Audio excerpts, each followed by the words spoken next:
Hello. आज आपण बघूया गरोदर मातांसाठी एक योजना. ती अशी योजना आहे की प्रधानमंत्री मातृत्व वंदना योजना. प्रधानमंत्री वंदना योजना तुम्ही यासाठी पात्र आहात का? लगेच तपासा आणि अर्ज करा.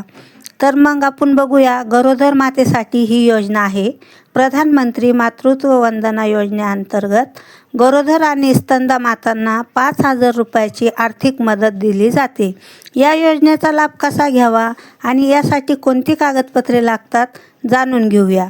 केंद्र सरकारचा महिला व बाल विकास विभागामार्फत प्रधानमंत्री मातृत्व वंदना योजना राबवण्यात येत आहे. या योजनेचा मुख्य उद्देश गरोदर महिला आणि स्तनद मातेचं पोषण आणि आरोग्य जपून एक सुदृढ पिढी घडवणे हा आहे. या योजनेअंतर्गत पहिल्या अपत्यासाठी 5,000 रुपये चक्क गरोदर मातांना हे पैसे दिले जातात, 5,000 रुपये.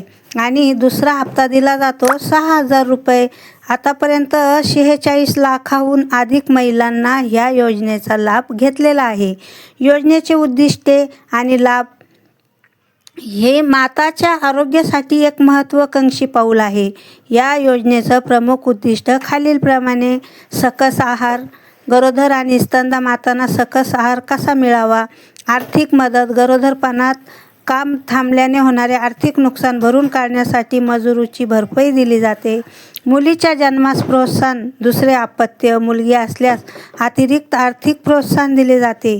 त्यामुळे समाजामध्ये मुलीबद्दल सकारात्मक दृष्टिकोन वाढते.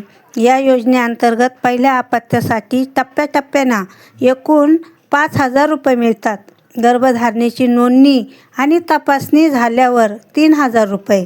म्हणजे तुम्ही तुमच्या जवळच्या आरोग्य केंद्रात नावनोंदणी केल्यानंतर तुम्हाला जे कार्ड मिळते ना, त्या कार्डद्वारे आशाकडून तुम्हाला फॉर्म भरला जातो आणि त्या फॉर्म भरल्यानंतर तुम्हाला 3,000 रुपये शासनाकडून येतात. त्यानंतर तुमची डिलेवरी झाल्यानंतर म्हणजे जन्माची नोंद केल्यानंतर तुम्हाला 2,000 रुपये मिळतात. विशेष म्हणजे अपत्य मुलगी असेल तर अतिरिक्त 6,000 रुपये मिळतात आणि मुलगा असेल तर 5,000 रुपये मिळतात. पहिल्यांदा असलेल्या गरोदर मातासाठी बरं का. योजनेचा लाभ घेण्यासाठी पात्रता आणि कागदपत्रे या सर्वांसाठी उपलब्ध नाही. या योजनेचा लाभ घेण्यासाठी काही विशिष्ट अटी आहेत. जर तुम्ही खालीलपैकी कोणत्याही श्रेणीत येत असाल तर तुम्ही हा अर्ज नक्कीच करू शकता. अनुसूचित जाती किंवा अनुसूचित जमाती सदस्य, 40% अधिक अपंगत्व, BPL राशन कार्ड धारकांना तर लागू आहे.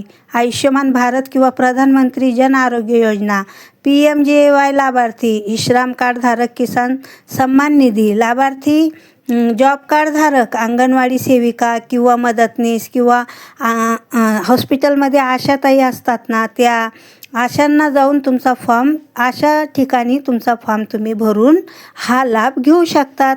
लाभ घेण्यासाठी काही महत्त्वाचे कागदपत्रे सोबत असणे आवश्यक आहे. तुमचं ओळखपत्र म्हणजेच तुमचं आधार कार्डही चालेल. बँक पासबुक असणं खूपच आवश्यक आहे आणि स्वतःचं अकाउंट पाहिजे हे पैसे येण्यासाठी. आरोग्यविषयक नोंदी परिपूर्ण भरलेल्या असावा. तुम्ही जे बाल संरक्षण कार्ड घेतलेलं आहे तेही पूर्ण भरलेलं पाहिजे. गरोदरपणाची नोंदणी, शेवटची मासिक पाळीची तारीख आणि प्रसूतीपूर्व तपासणीची नोंदी असाव्या. जन्म नोंदणी प्रमाणपत्र आणि माता व बाल संरक्षण कार्डवरील बाळाच्या लसीकरणाच्या नोंदी देखील त्यावर झालेल्या पाहिजे. गरोदरपणाची नोंदणी असलेल्या RCH पोर्टलमधील एक नंबर, तेही नंबर त्या कार्डवर असणे आवश्यक आहे. या व्यतिरिक्त वेळोवेळी शासनाकडून इतर काही कागदपत्रे मागवली जाऊ शकतात. त्यामुळे अर्ज करताना सर्व कागदपत्रे सोबत असल्याची खात्री करा आणि मगच जाऊन तुम्ही आशाताईकडे अर्ज करा. या योजनेचा लाभ घेण्यासाठी पात्र महिलांनी जवळच्या अंगणवाडी केंद्रात किंवा गव्हर्नमेंट प्राथमिक आरोग्य केंद्रात जाऊन नावनोंदणी करू शकता. अधिक माहितीसाठी संबंधित कार्यालयाशी संपर्क साधा आणि वेबसाईटवर दिलेली माहिती पूर्ण वाचून घ्या. आणि तुम्ही जर पहिल्यांदा दुसऱ्यांदा गरोदर असाल तर हा लाभ तुम्ही नक्कीच घ्या. माता आणि बालकाच्या आरोग्यासाठी एक वरदान ठरलेला हा लाभ आहे.